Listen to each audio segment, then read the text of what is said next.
Welcome to Off the Wall. My name is Trey. Thank you so much for joining me today. We've got a shorter show than usual. Full transparency, I'm recording this a few days early and releasing it towards the middle of the week because I'm going to be out of town, away from the old war station here. So still wanted to get something out for the people that enjoy the content so that we can get back into that rhythm and start ramping it up into the next indoor and arena season. So we got an interview with defensive back Aaron Jackson of the Duke City Gladiators. He was with Duke City in 2024. Sounds like he'll be with Duke City in 2025 as well. So we'll be able to talk about his career in the indoor game, his start with the Omaha Beef, some of the strong bonds that he created with some teammates that went from the Beef to the Gladiators, and kind of talk about everything that he's experienced in between. So it was a really good chat with Aaron. Please give him a follow on Instagram and Twitter. His handles on each of those will be in the YouTube description or in the Spotify and Apple Podcasts description as well. But before we dive into the interview with Mr. Jackson, if you could please give us a follow at Off the Wall FB, F as in foot, B as in ball, on Instagram, X/Twitter, TikTok, all three of those things. If you can give us a follow on there, that would be really cool. And you'll be able to see more visuals of some of the stuff that we're doing. If you're listening on Spotify, you get to see some actual highlights and videos and stuff that we post on there as well. So give us a follow on each of those. If you're watching on YouTube, please like the video, subscribe to the channel, comment on the video, your favorite part of the Aaron Jackson interview. All that stuff helps. And if you're listening on Spotify or Apple Podcasts, like the episode, rate the show 5 stars, all that fun stuff as well. It really helps. So got a little bit to discuss on the back end of the interview, but we're going to switch things up a little bit since it is a shorter show. We're going to dive right into the interview with Mr. Aaron Jackson. So here it is. All right, joining us on the show today, we've got one of my favorite defensive backs in the IFL. He spent a couple years in the indoor game in both the CIF and the IFL with the Omaha Beef and the Duke City Gladiators. He was named to the All-IFL second team defense in 2024, and his name is Aaron Jackson. Aaron, this has been a long time coming. I know we've been chatting on social for a while. How are things going with you? Thank you, man. First of all, thank you, Trey, for having me. You know what I'm saying? I really appreciate you just bringing me on here. But it's been a long time. Definitely been a long time. I remember when you first did your first video, was playing against Frisco. Yep. And I didn't even know the video was up. My friend actually had sent me the video because I think you tagged me. I'm not sure if you tagged me or not. I think so, yeah. Yeah, you tagged me, but I still wasn't able to see the video for some odd reason. So my friend sent it, and I was like, that's me. I'm like, okay, like. So I really appreciate that. After that, I was like, yeah, I'm locked in with all of his content. Like, you know what I'm saying? Somebody showed me love like that. That's big for me. Yeah, for sure. And that was actually gonna be my first talking point, was that video that you're referencing. Mm-hmm. When I first started this Off the Wall thing, I'm like, I'm not sure what I want this to be. I'm not sure what this is gonna be. Yeah. We'll just start making stuff and see what sticks. And that was one that seemed to resonate well with you and your teammates and and some of your followers as well. So I'm like, all right, I think this is something. This is something that resonates well with the community. So so I appreciate you and the love that you and your community showed to that, because that kind of inspired me to keep doing some of those things. So it's really awesome that we got a chance to chop it up here. Tell us about your football journey and how you got involved in the indoor game. Okay, so it actually started with a real good friend of mine named Gregory Thomas. We actually played on the same team this year. But unfortunately some circumstances he had to go back home to his family. But Greg, he actually had a contract offer to go play for the Southwest Kansas Storm, right? So once he got that offer, he came in the room. He was like real excited. I'm like, what's going on? He's like, man, I just got a contract offer to go play indoor football. I'm like, oh, word? Like, that's what's up. Like, you know what I'm saying? So we ecstatic. We crunk. You know what I'm saying? So 30 minutes go by, I would say, 35 minutes or something like that. He come back in the room again, excited again, like, yo, like, hey, Juice, because he called me Juice. He like, Juice, you trying to play football?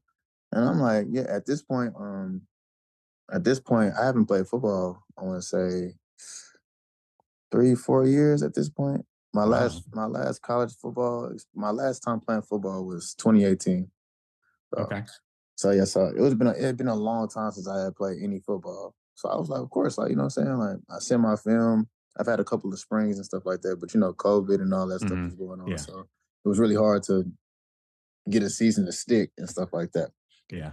So at that time I only had one spring system, excuse me, one spring season that we had played. So I sent that off, and they liked my film. And after that, I ended up getting a contract offer as well. And I got to Omaha. The rest is history. I ended up winning the championship out there. We went Nice. undefeated, 13-0. I was coached by a fantastic coaching squad. Yeah, Yeah. Mike Tatum over there. He's an all time IFL great from Sioux Falls. His name rings bells in Sioux Falls. Mhm. And also Ray John Kaiser. That's one of my favorite coaches of all Yeah. time. I mean, I've been coached by a lot of great coaches as well. Some pretty big names. Eddie Moulton. Mhm. His name is really big in the arena game. Both of these guys are top guys, top five Yeah. guys in the interception list. So I've been coached by a lot of great coaches and been really blessed. I've been thinking about that a lot. Like I've been around a lot of great guys and a lot You of found guys don't yourself in get to some say good that. situations. Yeah. Yeah, some really good Yeah. situations. Some good environments and stuff like that. And most of the time, that's really all you need in order for you to get to where you're trying to go. Yeah, for sure. Did you know about indoor arena football before Oh Greg yeah, got like that contract? of course. I didn't know. I actually didn't know it was still going on. Uh-huh. And funny story. I mean, when I was in college, like I said, I was coached by Eddie Moulton. He played DB back in the day, back when Yeah. arena football was really popping and stuff like that. So he used to always tell me and Greg like like if y'all guys don't make it to the NFL or Canadian, y'all could do the indoor for a little bit and then just to keep getting y'all some tape and then Right. go do the Canadian football. And we like indoor, we like no. But when I was a kid though, I had the arena football game. Yeah. The arena. I think it was like 2005 or 2006. I can't Yeah, it was remember what 2006. quarterback it Yeah. was. Yeah, but I had that game on Xbox. Yeah. So I was a big fan of that game. Like so I knew about it and I was eager about it just to know like okay well I'm finna be Right. playing in something that when I was a kid I was playing this game. So I'm thinking like what I'm thinking it's gonna be is oh it's gonna be big time. It's gonna be this that and the third. Right. So not necessarily just that big time, but you know what I'm saying it was professional. Yeah. So but it was yeah I been knew about arena. I just didn't think it was still going at the pace that it was going at that time. And Right. I feel like when I got into it around 2023, I feel like it was really like catching this rhythm. Yeah. Cause now, Over the 'cause now you got the IFL. It's the biggest league, and then now you got the Yep. AFL 1 trying to come back, and Uh-huh. so I feel like I came in at a good time, and now they're starting to actually pull guys up from the IFL to the CFL, and Yeah. I feel like I've been in a lot of good environments and good situations, and I just got to keep on hammering down and turn these things around in Duke City this coming season, and we'll see where the chips fall. Yeah. Yeah, and I think that's the interesting thing about like all the players that we've had on the show so far. They really embrace the opportunity to Mhm, get those extra reps, to get that film, to be able to potentially make that next mhm. step. Like you said, we've seen a ton of players over the past couple of months get that call up from the IFL to the CFL, and like it's crazy to see like this guy this guy was playing for the Frisco Fighters last month. Now Yeah, look, he's now playing in the he's CFL. tearing it Now- up. By Yeah, exactly. Yeah, a so it's guy by like the name of Justin Rankin. exactly. Yeah. He's tearing it up in the CFL right now. Rank Like is killing shout it. out Rankin. Shout out Rankin. Yeah. He's really tearing it up right now. There's a Yeah, but couple of more guys from Frisco too. Cordell Jackson. He uh-huh. played safety. He's tearing it up too. Like Yeah, there's it, all sorts like I mean, it goes what you just said earlier. You just need the opportunity and it you just need the needs the right support opportunity. system around you Mhm. to And take that. I love the fact that we are getting that opportunity because we're showing that although that we are taking a different path, we do have the abilities and the want to, and you got the drive and the will to do that. Because you got to wake up Yeah. every day and choose to do this, like to choose to play on concrete. A lot of people don't know we play on concrete. Like Yeah, that ground is hard. the ground's really hard, and the wall is undefeated. I've never Yeah. seen nobody go against the wall and win. Yeah. So you got to choose to do this every day. You know what I'm saying? So, and a Yeah. lot of guys can't do what we do. I think it's a misconception with the indoor and arena game where it's like they didn't just go outside and pick 12 random people and say like, "Hey, Mm-mm, come play football." Like mm-mm. there's a certain pedigree of player in each of these leagues. Definitely. So there's lots of experience out there on the field at any given time. Oh yeah, definitely. I played against so many guys. Actually, this year I played against guys that I looked up to when I was actually in college or when I Right. was coming like graduating high school. They Yeah. probably was a year ahead of me or something like that. Like guys like Carrington, he went to Oregon. You know, Right. Oregon's one of my favorite colleges of all time. So like, just playing in the same league that he played in is like that's kind of crazy to me. Like That's guys pretty cool. Yeah. like Matt Elam, like he went to Florida. Yeah. He's like Yeah. an all time great at Florida. So just being able to play and be able to say I've been in the same league as some of these guys, is Yeah. actually kind of cool to me. Yeah, 100%. Going from the outdoor to the indoor game, what were some of the biggest adjustments you had to make? I've spoken with a ton of offensive guys. Mm-hmm. They're talking about like spacing and whatnot, but from the Mm-hmm. defensive perspective, what was the biggest change? The speed at which people run their routes, and of course, the guys that's running in motion. That's very Right. different. Yeah. Very different. But I would just say like the speed and the timing. Like if you have a good quarterback, you have a good receiver that has good chemistry, you're gonna have Right. a tough game. Unless you really get in your film and you understand what they want to do and you kind of playing that game with them and you're kind Hmm. of winning that game, you're gonna have a tough game. Unless you're able to do that, you're Yeah. gonna have a tough game. Because the timing and everything is just so mm. Yep. And if you're not with them, then it's gonna be touchdown. So Yeah. like and points get scored so easily in the arena game. Like it's crazy. I played in one of the most I say it's one of the most embarrassing games of my life. I've never in my life had this many points scored on me Uh-huh. when we played against Frisco. I've never in my life Yeah. seen nothing like that before. And but like the points was being scored so fast, it was kind of like it was shocking and surprising. Like, I just came from Omaha where we was doing that to people like Yeah, you were every locking week. people So down. Yeah. so like to be on to go a year later and to be on the receiving end on that, it kind of put things into perspective for me. It Yeah. just showed me that, you can be at the top and then you can definitely be at the bottom. Yeah. And I feel like, when I say at what was at the bottom, I don't think we was at the bottom as far as a team. I think it just some games just literally didn't shake our way, Yeah. to be honest. I mean, I want to say we lost six games by less than 3 points. That was something I mentioned on this show multiple times where I was like, this Duke Mhm. City team is a lot better than their record indicates. Yeah, and it Like y'all, was y'all were right there in so many games. It's just not everything seemed to click all at once. mhm, Whether it be for this reason, for that reason, whatever it may be. It's just like, man, you guys are so close yeah. to being able to get over the hump on some of those games. Oh yeah.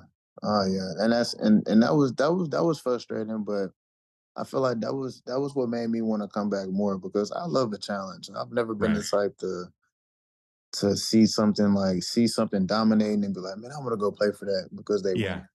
win. Like, I didn't pick Duke City because I looked at their record last year and be like, oh, I want to go be the savior. That's not why. Right. Yeah.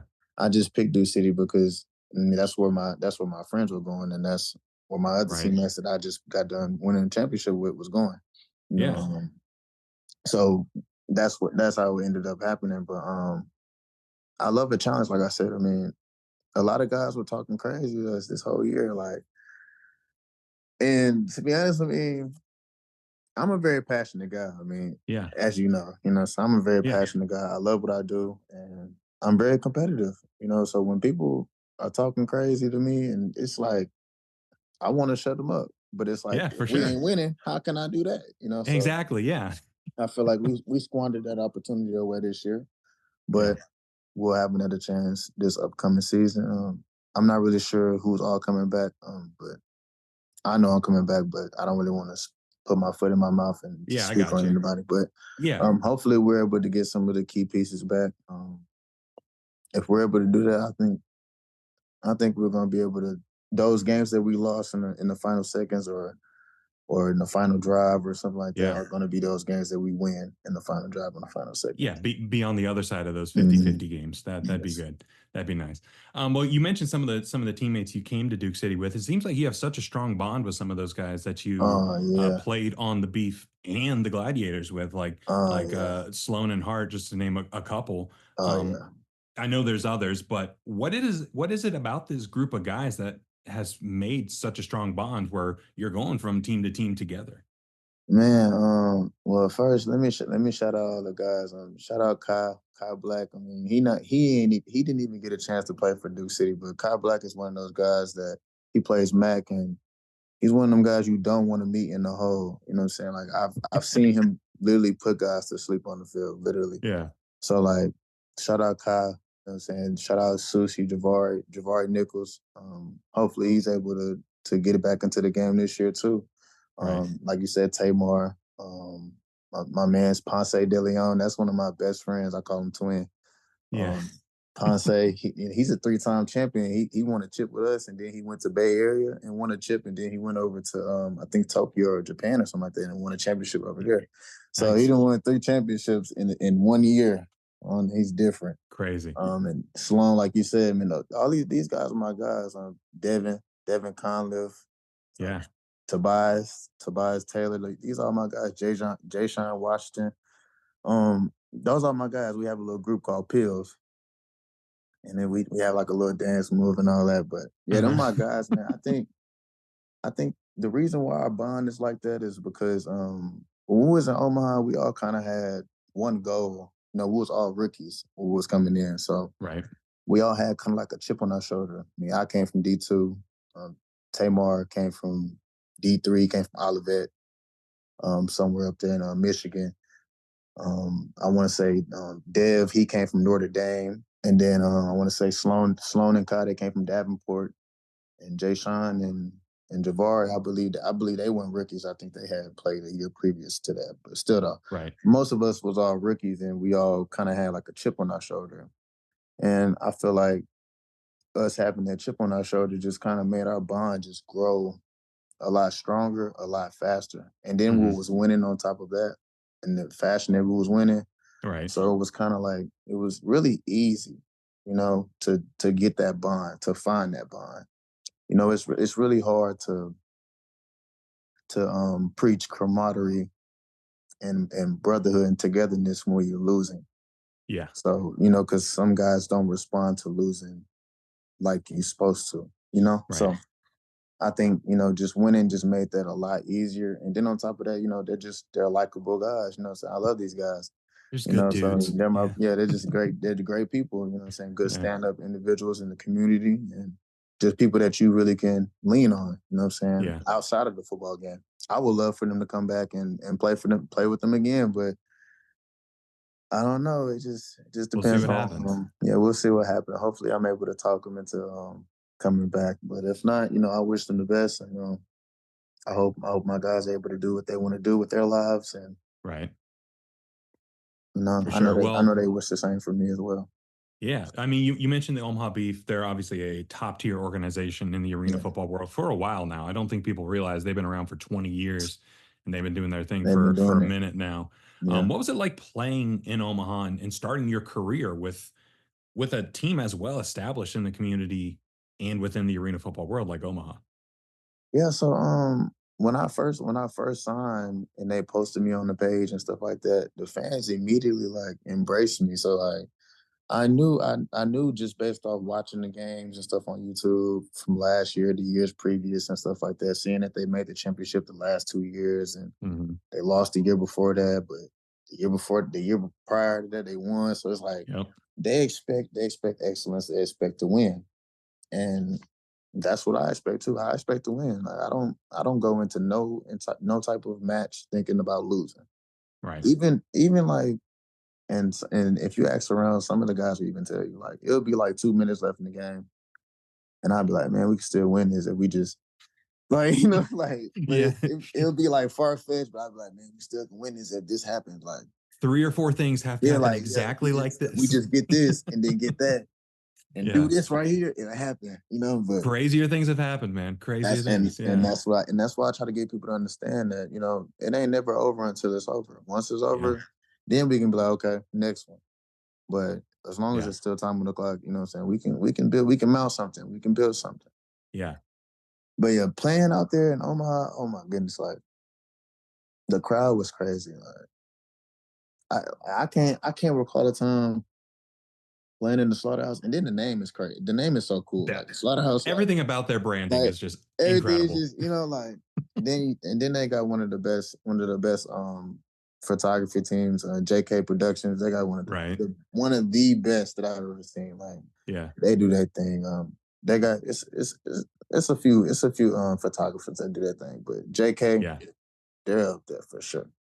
But man, the fans were so crazy. I love the kids too. Like a lot of people, probably don't know this about me, but I love kids. Like I'm all about kids. Like Right. they look at you like you're a superhero. So like, Yeah. just seeing that, what I'm saying, and watching how my doing something that I love and just entertaining people can bring so Yeah. much joy to the youth, what I'm saying. That really warms my heart, what I'm saying. That makes me keep going. That makes me actually play a little bit harder, Yeah. just to see them kids, smiling and having a great time. That's what means the world to me. Folks in Nebraska, they're fired up about football, and so you a team in Omaha just makes sense. But And then you, on and then not to cut you off, sorry, then not yeah, to mention we did have Tommy Armstrong, a Nebraska Cornhusker legend in there. So like yeah, that the helps. amount of fans that pulled in was just like Crazy. it was ridiculous. Like I can recall like after every single game, it would be at least 10, 15 minutes worth of just waiting on Tommy to Uh-huh. get done, signing autographs and stuff Yeah. like that. Like, but it was cool though. Like it was so cool because like we was winning every game. We doing our thing and Yeah. we're having fun and all that good stuff. But Yeah, I was gonna say, being from Houston, what was it like going from living in a city like Houston to living in a city that's a little smaller in yeah. Omaha? Yeah, for sure. I mean, well, for me, like, I'm not really like even though I am from Houston, like a big city, I'm really like confined. I'm a real confined person. I don't necessarily be out too much. And Right. you don't need to show me too much for me to be impressed. Like, like I'm very low maintenance and I Yeah. don't know, I'm just a chill. I'm really a homebody, Yeah. as we would say. So, it wasn't really like a culture shock like that to me, you know what I'm saying? Because, I come from Texas, I'm from the South. So diversity and all that. Where I come from A-Leaf, so diversity is nothing. Like some of my best friends have been of different descent and all that, and Hmm. just the weather. Now that I ain't gonna lie, the weather that was the major. Like I think when I got off the plane, I had on Crocs, and it was like a snowstorm just the Mm-mm. night before, so I had on Crocs. The first day I get out there, and I'm like, man, like They I'm didn't out prepare here you in for that. Nebraska. I'm like, they told me though, but I just didn't believe it. Like Oh no. I didn't believe that in February it was going to be a snowstorm in February. Yep. Like Oh I yeah. just didn't believe it. I thought it would be cold and windy, but it was like thick snow. It Like was like cars were that. getting Yeah. stuck and stuff like that. I was like, oh man, this is different. You know what I'm saying? It was different, but I enjoyed that though. Like I like to get away and see different things every now and then. It's refreshing. Right. So one of the things I enjoy about what you do in the indoor game is you're not afraid to hit some folks. And in 2023, you were second on the Omaha Beef in tackles. Mhm. 2024, first on Duke City in tackles, top 10 in the league in tackles. Yes, sir. Normally, defensive backs have a stigma of being a little more finesse, let's say, Mhm. and not really inspired to play physical. Yeah. But you seem to buck the trend with how you play. Tell me about how you approach the game and the mindset you have that differs from the typical or stereotypical DB mindset that we are used to. Yeah. So I mean, to be honest, what a lot of people don't know is I'm really an offensive guy that was converted over to defense. I mean, Okay. as everybody always say, like when I was in Little League and then Uh, I played quarterback and run, but really yeah. when I was in Little League and middle school and high school, all the way up until I got to college and my junior and senior year in high school, I was playing offense. So once I got to like my junior year and senior year in high school, I started playing safety and corner and stuff like that. Hmm. And that's where I mainly stuck at. So after that, I ended up going to college and all that. And I just realized like my mindset gonna have to be, I'm gonna have to be physical. It's like I Yeah. can't be out here.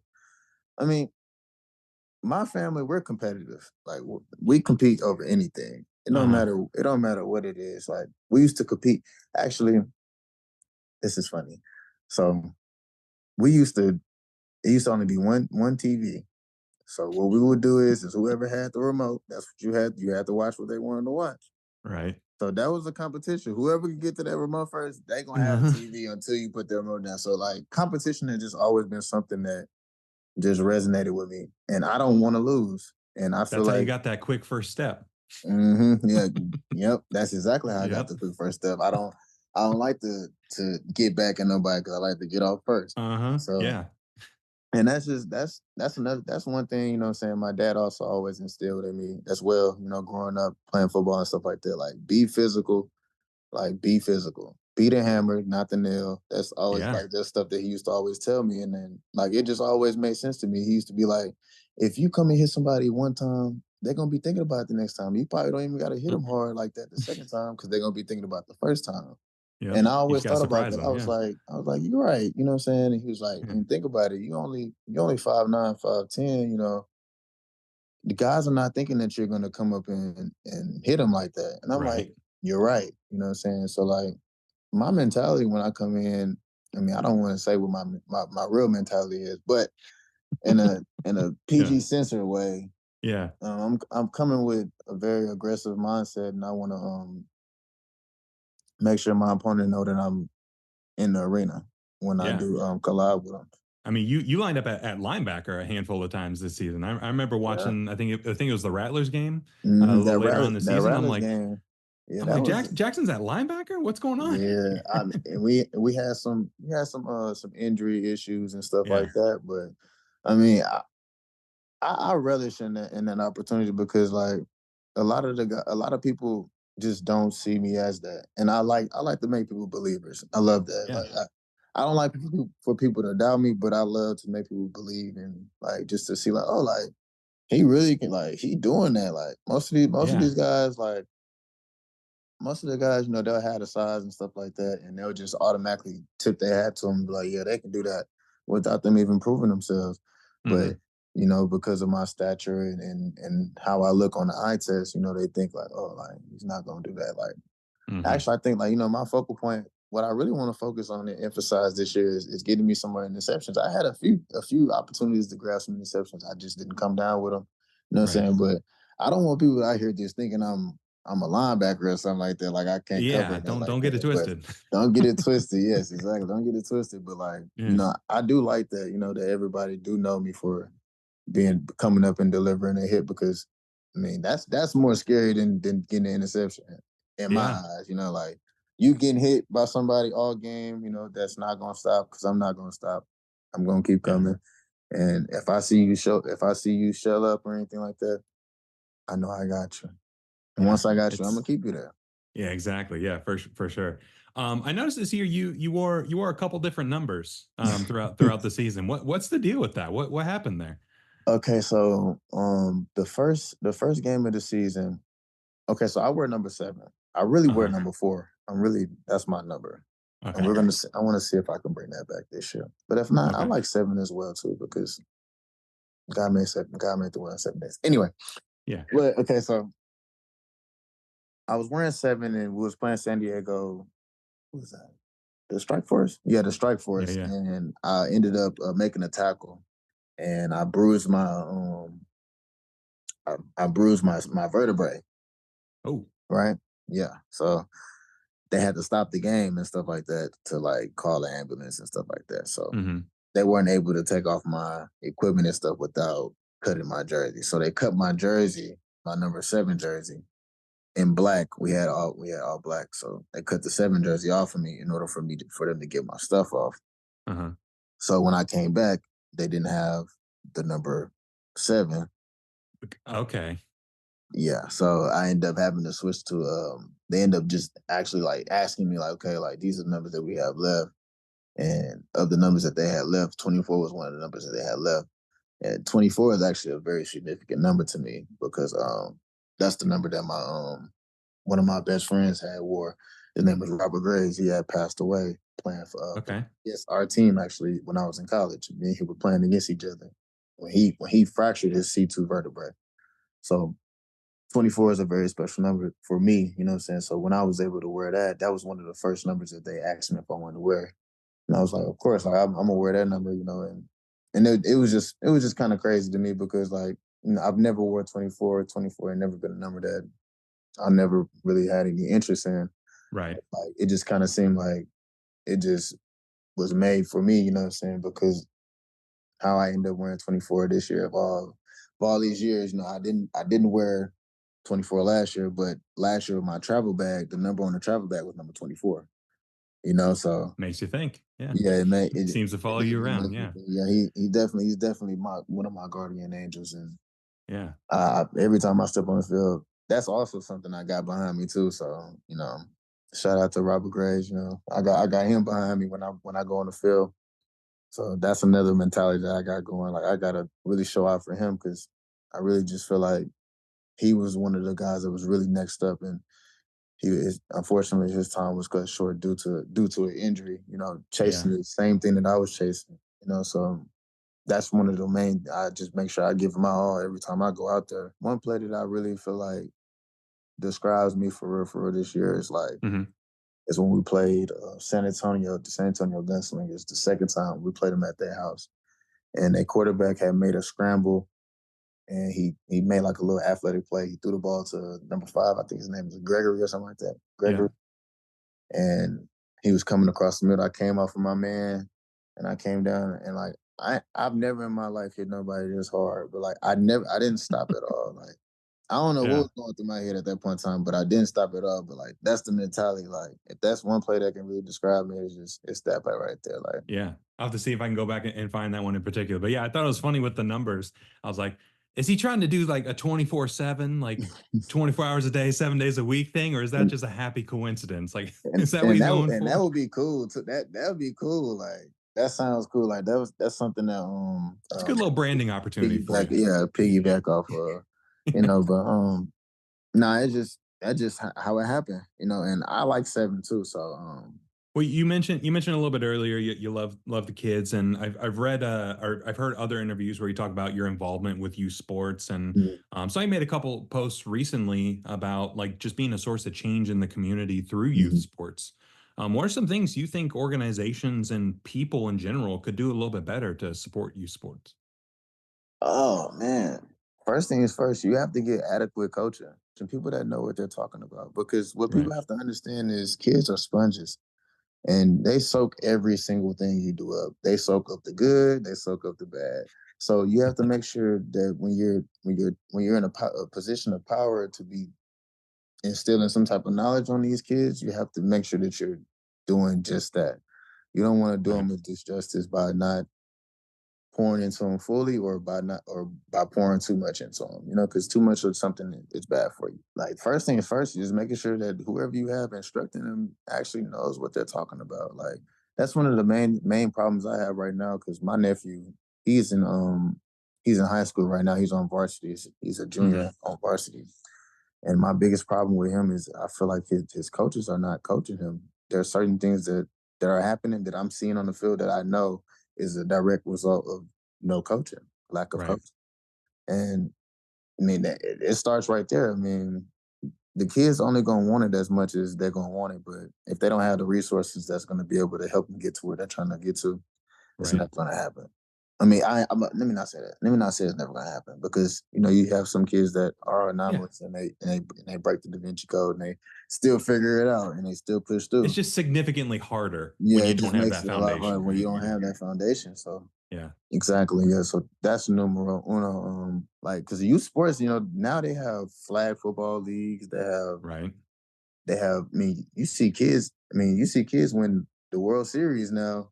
On TV, they play it out in Nebraska every year. Yeah.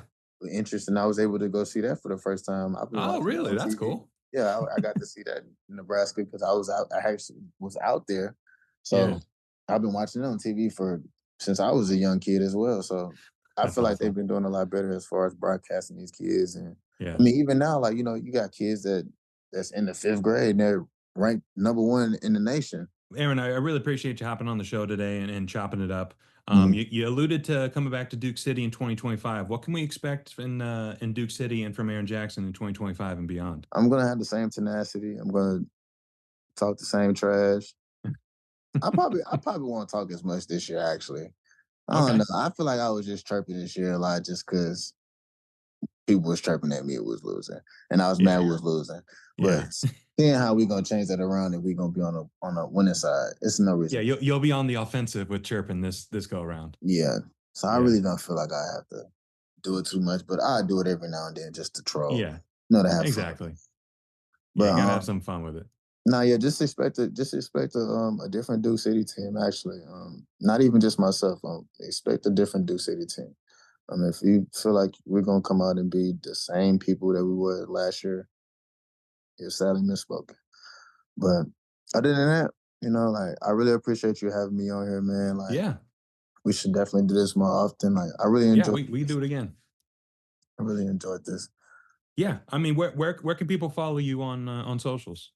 On Instagram, we got it's Alief Juice 4, so that's spelled ALIEF Juice JUICE number 4. Twitter is Airpatrol 4 with the underscore, and that's pretty much. I think my Facebook is my regular name, Aaron Jackson. I got you. Yeah. So what we'll do is we'll link your socials in the YouTube comment or the YouTube description and the podcast comments on Spotify and Apple Podcasts as well. So if you want to give Aaron a follow, let him know you heard him on Off the Wall. Give us a little shout out. I know he dig that. So Aaron, really appreciate you joining the show today, and we'll talk soon. Okay. Nah, no doubt. Thank y'all. Big thanks again to Aaron for joining the show and talking about his journey through the indoor game and what we got to look forward to in 2025. Duke City was one of my favorite teams to watch last year because, as we talked about, they had so many games that were 50-50 games, and they just had, I'll say it, if they had more consistent quarterback play, they're probably knocking on the door of the playoffs last year. So I'm excited to see what they can do to change things around both on and off the field next year. So go ahead and give Aaron a follow. Again, his handles on Instagram and Twitter are in the description on YouTube and Spotify, Apple Podcasts if you're listening there. So, only thing I wanted to touch on outside the interview was earlier today. This is Saturday, just full transparency. This is when I'm recording it. There was the Flock University show for the Albany Firebirds, their weekly show that they do all throughout the season. They're kind of getting back into a rhythm with it now.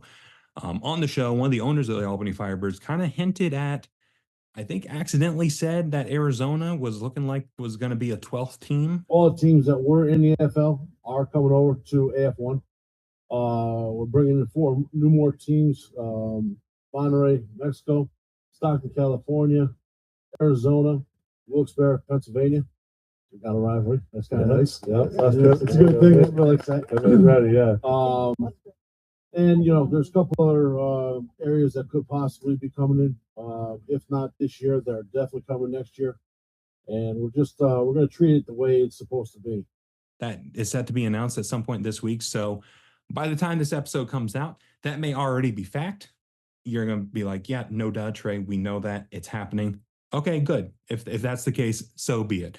But I just think it's interesting that like the Arizona Bandits franchise was one that was kind of committed to the previous iteration of the AFL with that previous regime before the previous regime.